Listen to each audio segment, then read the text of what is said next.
L'émission politique de France Info, c'est maintenant une demi-heure ensemble avec vous, Jean-Michel Apathy, bonjour. Bonjour Fabienne. Avec Gilles Bornstein aussi et Guy Birenbaum. Et notre invité ce matin est sénateur maire de Troyes, soutien de Nicolas Sarkozy. Bonjour François Baroin. Bonjour. Un débat riche d'enseignements hier entre les 7 candidats des Républicains pour la primaire de l'élection présidentielle. On a appris beaucoup de choses et en écoutant les uns et les autres, on a notamment compris que c'était la fête à Nicolas Sarkozy. Nous écoutons Bruno Le Maire et Jean-François Copé.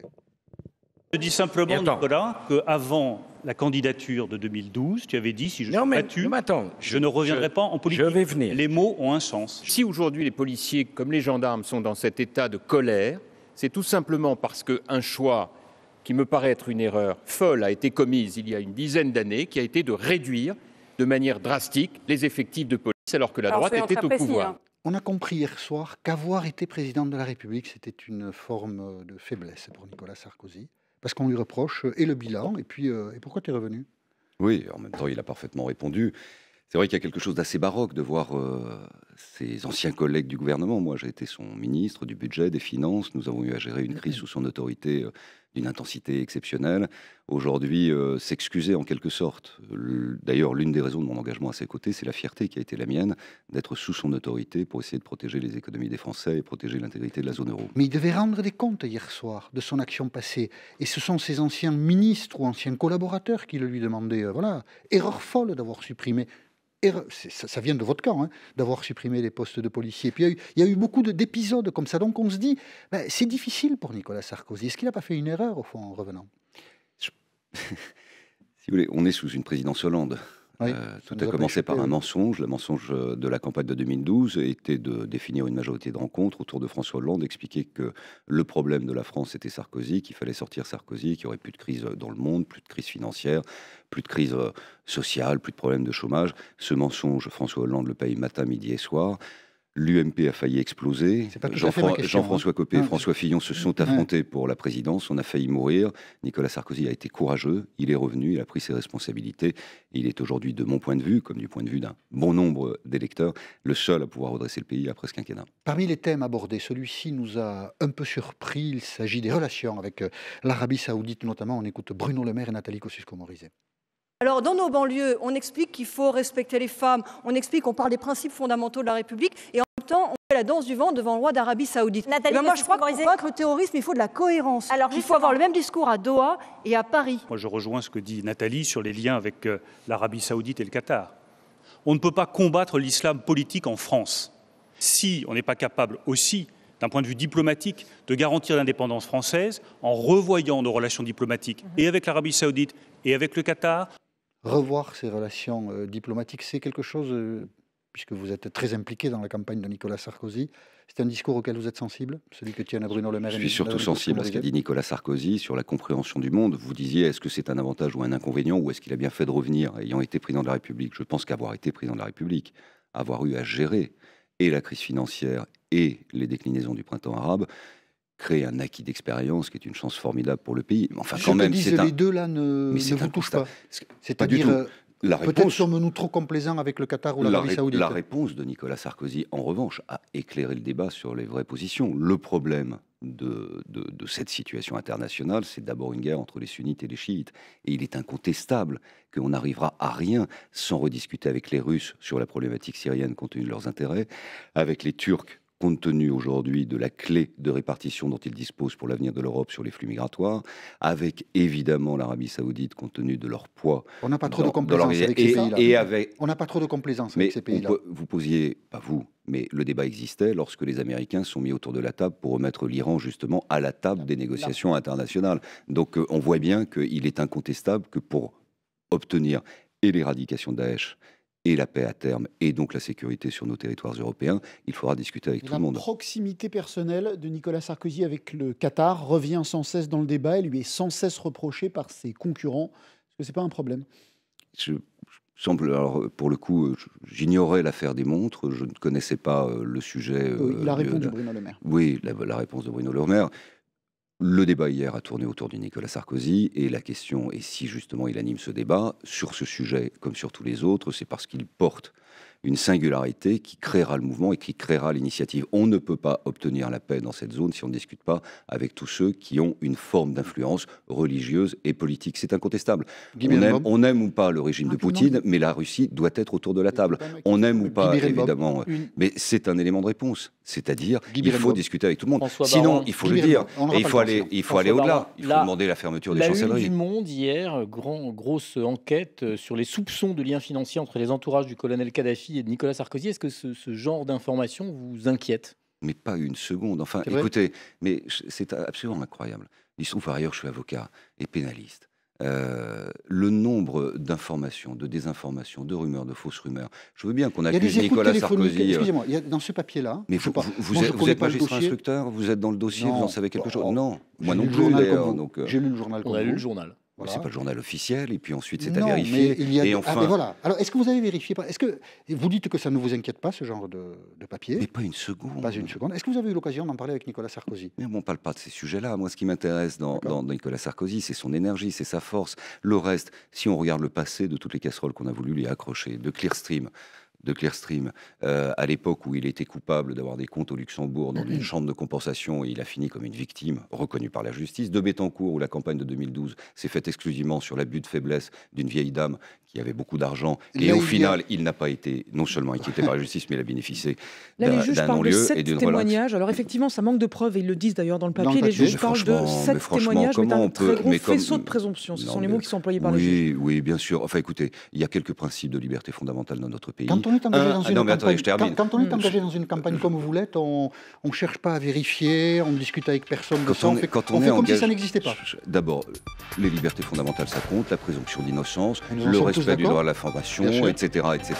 Et enfin, naturellement, on regarde devant et quand on est engagé dans cette campagne, on essaie de convaincre le maximum de gens. Et François Baroin, on reprend le fil de cette conversation dans 90 secondes. Il est 8h40, voici Gilles Allais. Le premier autocar a quitté la place Stalingrad peu après 6 heures ce matin. L'évacuation du camp de migrants situé sous le métro aérien dans l'Est parisien. Plus de 800 personnes déjà réparties dans des centres d'orientation en région parisienne. Le balai va durer une bonne partie de la journée. Le Bataclan va rouvrir plus tôt que prévu avec un concert de Sting le 12 novembre, à la veille donc du premier anniversaire de l'attentat qui avait fait 90 morts. Les billets en vente à partir de mardi matin 10h et la recette sera versée à 2 associations de victimes du terrorisme. En Syrie, une pause humanitaire de 10 heures en vigueur aujourd'hui à Alep. Elle doit permettre aux rebelles de quitter la ville avec leurs armes par des corridors humanitaires. En réalité, sur le terrain, les rebelles multiplient les attaques pour tenter de briser le siège imposé par Damas. Aux États-Unis, à 5 jours du scrutin présidentiel, les sondages se resserrent. Les 2 candidats tentent de mobiliser les indécis. Ils enchaînent les meetings jusqu'à lundi soir. Premier discours en solo hier de Melania, Madame Trump. Quant à Hillary Clinton, elle est montée sur scène avec Barack Obama et le chanteur Pharrell Williams. Et dans la course à l'Elysée, des attaques à fleuret moucheté hier soir entre les 7 candidats à la primaire de la droite. Cible privilégiée Nicolas Sarkozy. On retient aussi la mise au point d'Alain Juppé. Il ne choisira pas François Bayrou comme Premier ministre. France Info. Émission politique, la suite avec François Baroin ce matin. Question Jean-Michel Apathy. C'est devenu un gag. Il y a d'un côté François Bayrou et puis de l'autre côté vous, François Baroin. On mélange les deux et ça donne ceci. C'est Nicolas Sarkozy qui a inauguré la série mercredi. C'était Face à nous sur France Info. Donc on écoute Nicolas Sarkozy. Moi, j'ai dit très clairement que si j'étais choisi, je confierais Matignon à François Baroin et je fais à François Baroin, pas Bayrou. Petit lapsus. Ouais, ça nous a fait rire, ça n'a pas tout à fait amusé sur le coup Nicolas Sarkozy. Et puis hier soir dans le débat, on a vu qu'Alain Juppé et Jean-François Copé patiner de la même façon. Je suis très surpris par cette fixation sur le cas de François Bayrou. Ah oui, vous avez ce lapsus à répétition entre Barouin et Bayrou, ça me fait un peu sourire. Je voudrais quand même rappeler que François Barouin... Ah, vous aussi, voilà. Bon, on vous a vu vous-même sourire lors de ces épisodes. C'est un problème, François Bayrou, ou pas ? Ah, c'est un problème compte tenu de la tribune qu'il a sortie il y a 2 jours, qui est d'une violence personnelle samedi, sur incroyable, d'une violence où il n'a rien appris et rien oublié. Je réponds, dit-il, à la violence de Nicolas Sarkozy. Non, il a toujours été, il peut le dire, mais je le conteste, il a toujours été d'une très grande violence, pas que contre Nicolas Sarkozy d'ailleurs. Moi je n'oublie pas, j'étais au gouvernement à l'époque, lorsqu'il y a eu une motion de censure déposée par la gauche dans le gouvernement de Villepin sous la présidence Jacques Chirac, il a voté la motion de censure. 2006, CPE. Voilà, exactement. Ensuite, il n'a pas choisi entre Ségolène Royal et Nicolas Sarkozy en 2007. Il a envoyé au casse-pipe une centaine de députés potentiellement centristes. Le centre, c'est important. Mais pourquoi c'est un problème aujourd'hui ? Il a appelé à voter François Hollande. Il est dans les acteurs majeurs de cette majorité de rencontres qui a conduit au désastre. Il tient des propos insensés. Il fait son marché dans la primaire qui ne le concerne pas. Il dit qu'il n'est pas lié par les règles. Tout ça est une tartufferie, une hypocrisie. Et derrière, il y a un problème de fond. Quelle est la nature potentielle du partenariat avec François Bayrou? Nous n'avons d'ailleurs pas eu de réponse. Alain Juppé a répondu hier. Je vous propose de l'écouter et puis on en parlera après. Contrairement à tous les mensonges que j'entends dire, je ne lui ai rien promis et ne m'a rien demandé. Il est normal que le Premier ministre émane de la formation majoritaire, c'est-à-dire de LR. Voilà. Alain Juppé est plutôt un homme sérieux. S'il le dit, on imagine que c'est vrai. Est-ce que ça vous rassure ? Personne ne met en doute le caractère sérieux des différents concurrents de cette primaire. En revanche, tout le monde connaît l'état d'esprit, la méthode et le fonctionnement de François Bayrou. Non mais là, c'est Alain Juppé. Solitaire dans ses choix, ça va être ma réponse. Et donc, il ne va pas y aller uniquement pour le plaisir de satisfaire sa haine personnelle et individuelle contre Nicolas Sarkozy. Voyez, il y va pour reconstituer le centre, il l'a déjà dit à plusieurs reprises, pour reconstituer un centre qui est en réalité un centre girouette qui ira à gauche ou à droite selon l'ère du temps. Mais vous pensez qu'il y a un accord avec Alain Juppé ? Est-ce que vous pensez qu'il y a un accord entre Alain Juppé et François Bayrou ? Je pense qu'il y a des questions qui doivent être levées. Est-ce qu'il y a, oui ou non, des projets sur la proportionnelle ? Quel sera l'avenir de la réforme des retraites ? Je rappelle que François Bayrou a voté contre la réforme des retraites qui a porté à 62 ans. Il est favorable à une tranche supplémentaire d'impôt sur le revenu. Il y a un vrai problème de fond et il y a une vraie stratégie politique. Il faut une ligne claire et nette. François Bayrou est un des acteurs de ce quinquennat désastreux pour le pays. Il doit passer à la caisse du mur de l'irresponsabilité. Et nous considérons qu'il faut une clarification forte sur cette problématique. Elle n'a pas été donnée. Elle n'a pas été donnée sur le fond, puisqu'on n'a pas eu le temps, compte tenu de la nature même du débat. Peut-être que ces questions seront posées entre les deux tours, d'ailleurs. Alain Juppé a dit ce sera mon programme qui sera appliqué si je suis élu. C'est clair. Le centre est un courant de pensée important. La démocratie chrétienne, ça veut dire quelque chose, et ce sont des valeurs avec lesquelles, évidemment, nous serons appelés à travailler. Nicolas Sarkozy l'a fait au gouvernement. François Bayrou l'a contesté et l'a condamné. François Bayrou tient des propos qui ne sont pas acceptables dans cette campagne et il fait son marché. C'est la primaire de la droite et du centre, mais du centre de responsabilité, du centre de gouvernement et du centre autour de celui qui sera désigné par nos électeurs. Baron, il fait son marché, et cet engagement-là, il fait son marché avec combien de personnes derrière lui? Pourquoi c'est si important de l'utiliser comme épouvantail? Il représente quoi derrière François Bayrou? Ça, vous lui poserez une question. La menace est plus importante que l'exécution. C'est à la fois un passé, c'est également une volonté et c'est un acteur qui aujourd'hui trouble le jeu. Il était caché, il devient central. C'est naturel et normal que nous posions ces questions. C'est vrai que vous l'avez soutenu au municipal en 2014 à Pau? Je ne l'ai pas soutenu, je n'y suis pas allé, c'est une addition de mensonges supplémentaires. Et ce n'est pas un problème personnel. Jean-François Copé a lu quelque chose. Pourtant, il a lu une déclaration de vous. Non, mais ça n'a strictement rien à voir. Moi, j'ai pas de problème avec Bayrou sur le plan personnel. Il est maire de Pau, il est d'ailleurs cotisant à la MFL. Vous l'avez soutenu ou pas? Je ne suis pas allé. Non, mais vous l'avez soutenu. Mais on n'a pas présenté de candidat. Je ne suis pas allé, contrairement à ce qu'il a dit, à Pau le soutenir. Mais il a lu une déclaration. François Barouin, je souhaite que François Bayrou soit maire de Pau. Il a lu une déclaration. De toute façon, on ne va pas rentrer dans le combat de rue dans lequel le nouvel animateur, provocateur, assez agressif, est devenu Jean-François Copé. Moi, je n'irai pas sur ce terrain. On a trop souffert de l'affaire de l'UMP. La question n'est pas là. La question n'est pas de confondre des accords locaux. L'avenir de Pau ou ce genre d'enjeu local justifie des logiques de rassemblement. Moi-même, j'ai dans mon équipe municipale, je vais terminer, comme adjoint, un ancien tête de liste socialiste. Je suis président des maires de France. Mon premier vice-président, il est socialiste. Mais il ne viendrait pas à l'idée une seule seconde d'imaginer un projet de gouvernement. Nous avons des désaccords trop profonds pour imaginer porter un projet d'alternance. Ce qui est intéressant, c'est que plus à droite, on vous reproche justement peut-être d'être un peu le cheval de Troie. Le cheval de Troie, puisqu'on dit dans Valeurs Actuelles, interview de Nicolas Sarkozy, que répondez-vous à ceux qui voient en François Barouin l'homme qui supprime les crèches des mairies et qui l'accuse d'être l'antithèse de l'incarnation d'une vraie droite? Vous êtes le centriste qui gêne? Je suis absolument pas centriste. Je suis gaulliste et je suis absolument pas centriste. Je suis laïque et je ne mets pas la religion dans le débat politique et je me tiens à distance. La question des crèches a été réglée par le Conseil d'État. Ça a été largement exploité par le Front National. Il est regrettable que certains dans notre famille aient utilisé cet argument. Ça continue. C'est pas parce que ça continue que c'est plus vrai. C'est un mensonge de plus. Mais on est là aussi pour corriger les mensonges. Mais on n'est pas là aussi pour répondre à toutes les âneries ou toutes les bêtises ou toutes les sottises qui circulent. Je suis un gaulliste social. C'est mon atavisme, c'est ma construction personnelle. Je suis attaché à l'État, à la République. Je ne suis pas dans l'affiliation démocrate chrétienne. Je la respecte profondément. Nous pourrons, comme nous l'avons fait par le passé, travailler avec ceux qui veulent sortir la France de l'ornière, pas avec ceux qui veulent utiliser la logique du centre comme une logique de girouette qui évoluera au gré du vent. François Bayrou, autre débat hier soir, Nathalie Kosciusko-Morizet qui a demandé à Nicolas Sarkozy, alors le Grenelle de l'environnement, on en fait quoi, Nicolas? Écoutez. Je regrette seulement qu'aujourd'hui, tu délivres de cette manière le Grenelle de l'environnement. Je ne regrette pas ta nomination. Et le Grenelle de l'environnement, non? Et le Grenelle de l'environnement. Alors on a vu que Nicolas Sarkozy, dans des déclarations, disait que peut-être l'homme n'avait pas l'importance qu'on lui accordait. Ce sont des déclarations récentes. Dans le réchauffement. Dans le réchauffement climatique. Est-ce que Nicolas Sarkozy est devenu climato-sceptique? C'est la question que l'on s'est posée. Comme vous pourriez être son Premier ministre, vous avez quelle attitude, vous, vis-à-vis du Grenelle de l'environnement? D'abord, le Grenelle de l'environnement, c'est Nicolas Sarkozy qui l'a mis en place. Oui, et puis il a l'air de le regretter aujourd'hui. Il y a eu principe de précaution, tout ça, il a l'air de regretter tout ça. Il n'a pas tout à fait, parce qu'il faut prendre le temps, pas vous, mais de lire précisément les propositions, les formules ou les phrases ou les interventions de Nicolas Sarkozy. Il a dit que l'homme n'était pas le seul responsable du réchauffement climatique. Et c'est interprété. Ça commence à bien faire. Comment? Il avait dit avant, l'environnement, ça commence à bien faire. L'environnement ne peut pas être l'ennemi du développement économique.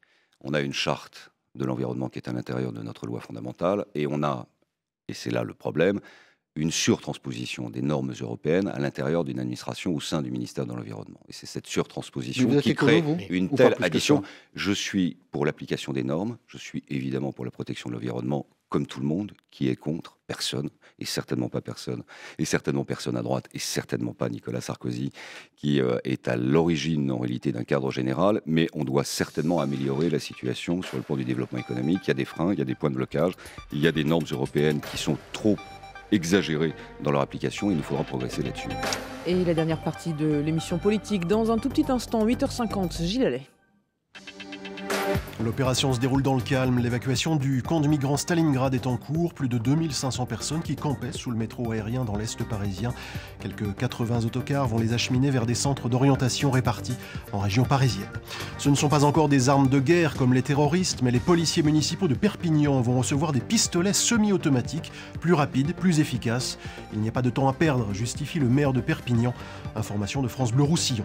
À quelques jours de la COP22 à Marrakech, l'accord de Paris sur le climat entre en vigueur aujourd'hui. Son objectif, contenir les émissions de gaz à effet de serre et limiter à moins de 2 degrés le réchauffement climatique. Geste symbolique, Ségolène Royal et Anne Hidalgo vont illuminer l'Arc de Triomphe à la tombée de la nuit. Condamnation record pour un viticulteur sans scrupules, 2 ans de prison ferme et près de 8 millions d'euros d'amende. Ce propriétaire de 3 châteaux dans le Bordelais achetait de la piquette au clair de lune qu'il mélangeait avec ses grands crus, la Lande Pomerol, l'Istrac et Saint-Émilion. Des pics décochés, Salvagram, le temple de la boxe. Le ton est monté d'un cran hier soir entre les 7 candidats de la primaire de la droite. À noter cette clarification d'Alain Juppé, il choisira son Premier ministre issu de son camp et ce ne sera pas François Bayrou. France Info. Et la suite de l'émission politique avec François Barouin, c'est Jean-Michel Apathy pour la question. De l'avis général hier soir, Alain Juppé s'en est plutôt bien tiré. Voilà. On dirait que c'est peut-être lui qui a été le plus à l'aise dans ce débat. Alors, un avis général il autorise des opinions dissidentes. Vous êtes dans l'avis général ou vous avez une opinion dissidente? Non, moi, je considère que Nicolas Sarkozy a apporté toutes les réponses. Il était l'objet de toutes les cibles, de toutes les attaques. Il a répondu avec sérénité. Comment vous avez trouvé Alain Juppé? Je ne parle pas des autres concurrents dans cette campagne. Parce que je valorise l'action et le projet de Nicolas Sarkozy.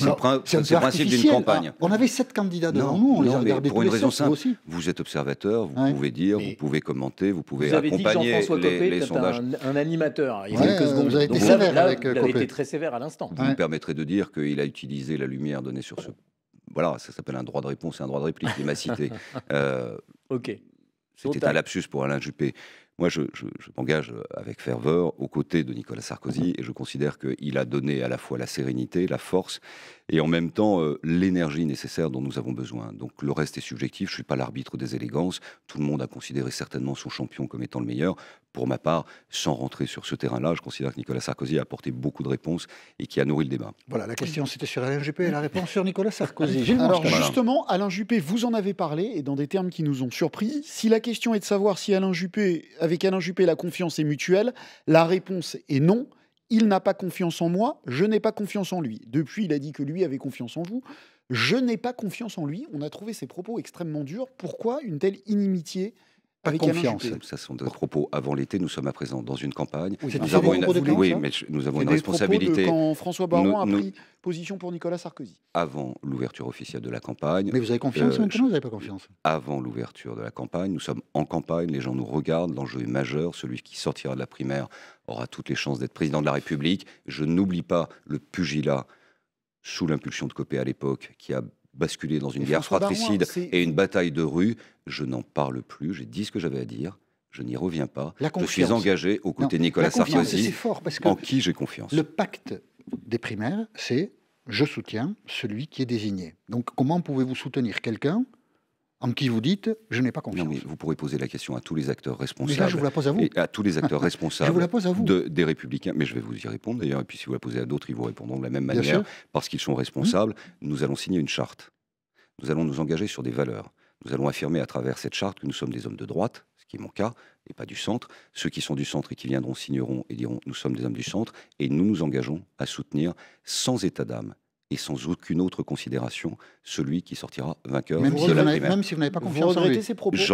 J'engagerai ma signature et j'engagerai mon engagement. Et naturellement, je soutiendrai le vainqueur. Ma conviction est que le vainqueur sera Nicolas Sarkozy. J'ai changé d'opinion. J'ai confiance en Alain Juppé. Non, mais vous ne me ferez pas redire. J'ai dit ce que j'avais à dire. Nous sommes dans une campagne et je suis aujourd'hui responsable de. Je ne regrette aucun de mes propos. Je l'ai dit dans des temps que j'estime nécessaires. Je gère mon calendrier. Nous sommes dans la campagne. Donc vous n'avez pas confiance en Alain Juppé. D'accord. Je signe. Écoutez, j'ai dit ce que j'avais à dire. C'est très clair, c'est très français. Il y a une charte. Nous soutiendrons celui qui remportera la primaire. Je ne cherche pas à vous mettre en difficulté, mais vous pouvez être dans la situation. Vous ne la souhaitez pas, mais de devoir dire je souhaite qu'Alain Juppé devienne président de la République. On a pris un engagement.